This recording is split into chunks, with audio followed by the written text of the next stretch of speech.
masalah dunia itu tidak usah terlalu tinggi, akhi. Orang mukmin itu memandang dunia itu bersahaja. Maaf ya, antum boleh setuju, boleh tidak. Anak punya anak saya 5, yang terakhir Basam. Maka kalau kemudian saya mendapati nanti anak saya nggak akan ngomong, gantungkanlah cita-cita kamu setinggi langit, nak. Anak sebagai orang tua tidak akan pernah ngomong kayak gitu kepada anak saya. Kenapa? Terlalu tinggi, nanti akhirnya dia akan ngejar dunia tidak putus-putus sampai dia tua dan beruban. Saya akan katakan sama anak saya Basam, nanti kalau anak saya ini besar, saya akan katakan sama dia, nak, adalah dunia sekedarnya saja. Karena dunia itu sering mengecewakan. Yang tidak pernah mengecewakan itu akhirat. Supaya kemudian apa? Bersahaja. Dapat disyukuri, enggak dapat ya memang bukan tujuan kita hidup di sini, tetapi tujuan kita nanti di akhirat. Itulah tempat kehidupan bagi orang yang beriman. Makanya jangan terlalu panjang angan-angan, Pak. Karena panjang angan-angan itulah biasanya menjadikan kita tidak mau untuk bertobat kepada Allah dan hijrah kepada Allah. Nah sekarang setelah kita paham itu, sekarang kita bahas. Tapi ternyata setelah kita paham keutamaan hijrah dan penyebabnya orang itu gagal hijrah, sekarang kita bahas. Tahukah kita ternyata ada orang yang hijrah itu kayak gali lubang, tutup lubang. Jadi ternyata tidak semua perjalanan hijrah setelah kita tahu mantap, yo saya akan bertobat Ustaz. Tapi ternyata banyak orang itu hijrahnya itu sebagaimana gali lubang, tutup lubang. Dia tinggalkan dosa tetapi dia buka dosa yang baru. Memang casingnya berbeda dengan dosa yang sebelumnya, tapi intinya sama. Ternyata dia membuka dosa yang baru tanpa disadari olehnya. Makanya kemudian sampai dikatakan wala takunu kallatin qadat ghazlaha min ba'di quwwatin ankasa. Makanya kemudian sampai Allah itu ngasih tahu kepada kita, kamu itu jangan sampai kayak perempuan memintal baju dengan susah payah di waktu malam, tetapi di waktu paginya dia rusak apa yang dia pintal selama semalam suntuk. Lah ada orang itu yang di dalam perjalanan hijrahnya tanpa disadari olehnya, tanpa dimengerti olehnya, ternyata perjalanan hijrahnya itu kayak gali lubang tutup lubang. Kayak orang yang kemudian mereka itu sebagaimana ketika dia itu memintal pakaian, susah payah dia memintalnya, tetapi di waktu paginya dia rusak apa yang dia pintal semalam suntuk. Nah itu kita tidak mau. Karena kita harus paham ikhwan, setan itu ketika mendapati saya itu berdakwah, antum berhijrah, itu bukan berarti setan itu akan meninggalkan kita. Karena setan itu selalu merubah strategi. Ketika mendapati manusia itu berproses menuju kepada Allah yang lebih baik, maka strateginya setan itu pun berubah. Sambilkan satu dalil. Mana dalil Ustaz bahwasanya setan itu merubah strategi? Antum tahu nggak perkataan dari Sa'id bin Musayyib kembali? Sa'id bin Musayyib itu pernah ditanya, apakah strateginya setan itu berubah-ubah? Dia mengatakan, iya. Mana dalilnya bahwasanya strategi setan itu berubah-ubah? Sa'id bin Musayyib itu berkata, begini. Orang kalau belum menikah, maka strateginya setan itu mendekatkan mereka berdua ketika mereka belum diikat dengan ikatan yang halal. Antum lihat orang kalau sudah pacaran, akhi, semuanya tampak indah atau tampak buruk? Tampak indah.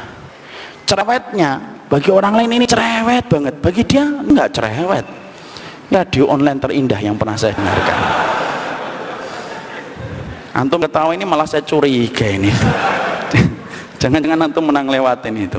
Kemudian ngoroknya, masya Allah.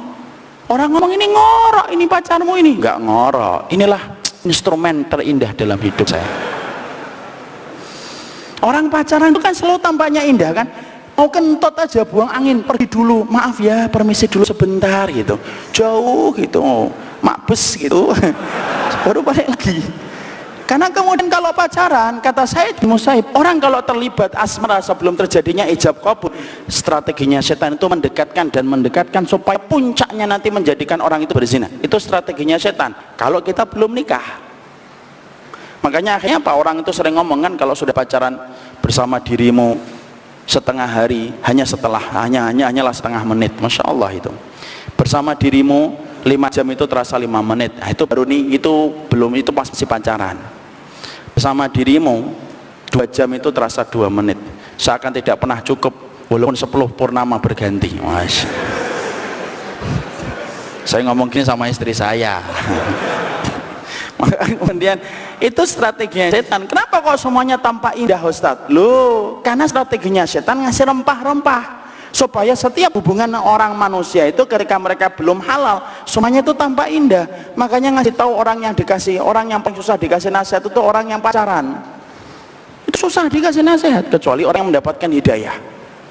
Tapi ketika sudah nikah nih, laki-laki dan perempuan, strateginya setan masih sama? Enggak, berubah. Oh nikah, qabiltu nikaha wa tazwijaha bimahrin maturin halan. Insyaallah masih hafal saya, insyaallah. Maka dia ketika sudah halal, maka strategi setan berubah. Strateginya itu apa? Bagaimana menjadikan orang yang sudah nikah itu dipisahkan, dan banyak masalah yang sudah mulai kelihatan justru ketika mereka sudah nikah. Yang dulunya radio online, sudah kayak radio rusak. Yang dulunya instrumen, nggak bisa tidur ya, gara-gara semacam itu. Yang dulunya 6 jam kayak 6 menit, malah sekarang berbalik 6 menit kayak 6 jam. Maka kenapa kemudian berubah? Akhirnya kita akan mendapati suami istri kalau sudah nikah, pacarannya 9 tahun, pacarannya 10 tahun, tapi ketika sudah nikah akhirnya semuanya kelihatan buruknya, karena setan ngambil jambi-jambi dan mantra yang ditanamkan oleh mereka. Ketika kita masih belum halal, maka itu dia berikan. Ketika sudah halal, diambil mantra itu. Disitulah kita paham, ternyata setan itu berubah strateginya ketika dia menggoda manusia. Itu analoginya. Maka kemudian sama dengan hijrah. Antum kalau dulunya melakukan dosa dan kemaksiatan ketika antum belum datang ke Masjid Al-Jihad, itu bukan berarti kemudian setelah antum datang ke Masjid Al-Jihad kemudian setannya pergi sedih gitu, bawa koper kemudian tereliminasi itu. Ngapain nggak mau pergi? Udah sekarang sudah ngaji, dia sudah ikut pejuang subuh. Nggak kemudian kayak gitu. Setelah antum kemudian akhirnya ingin berubah, mendengarkan betapa indahnya hijrah dan betapa indahnya taubat, antum kemudian akhirnya ingin berubah, bukan berarti setan itu pergi. Setannya masih nongol di sini. Tuh, dilihatin sama dia. Maka kemudian setannya itu masih di sini, cuma mereka merubah strategi. Maka dosa-dosa yang antum tinggalkan dulu, contohnya antum ketika antum dulu dangdutan, antum sudah nggak dangdutan, setan tahu ini kalau digoda dangdutan sudah tidak mempan. Kalau kemudian dulunya antum sering kemudian menghitung mundur ketika tahun baru 10, 9, 8, kemudian antum tinggalkan itu, maka kemudian setan tahu ini sudah tidak mempan ini kalau kemudian acaranya dan kemudian seremonialnya kayak gitu. Kemudian setan bukan berarti diem. Setan kemudian ternyata melakukan dengan tindakan dan strategi yang baru, dan strategi itulah yang kadang-kadang tidak disadari orang yang hijrah. Makanya inilah yang kita harus paham, kalau hijrah kita itu ternyata tidak sebagaimana realitanya. Ternyata hijrah, tapi ternyata tidak hijrah kita hanya ganti casing aja, kita mengganti satu dosa dengan dosa berikutnya, dan itulah yang kita khawatirkan ketika kita tidak paham itu. Makanya saya ingin untuk meluruskan sebentar, kalau kemudian kita hijrah, setidaknya saya melihat, ya ini ada 10 tapi saya nggak ngamekan 10.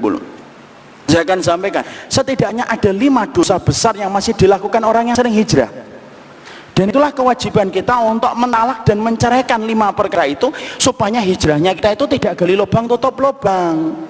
Karena kalau hijrah kita gali lubang tutup lubang, kita hanya berubah casing akhi. Dulunya kemudian kita tidak pakai peci, hari ini pakai peci. Dulunya ketika kita pakai kaos, sekarang pakai baju. Tapi hatinya sama ternyata ketika kita mengganti dosa dengan casing dosa yang baru. Dan kita tidak mau semacam itu.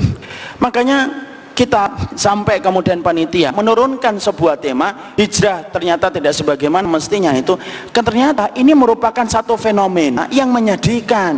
Banyak orang yang mengatakan dirinya melaksanakan hijrah, tapi ternyata kenyataan yang terjadi hijrahnya itu hanya mengganti casing dengan casing yang parah daripada dosa yang pertama.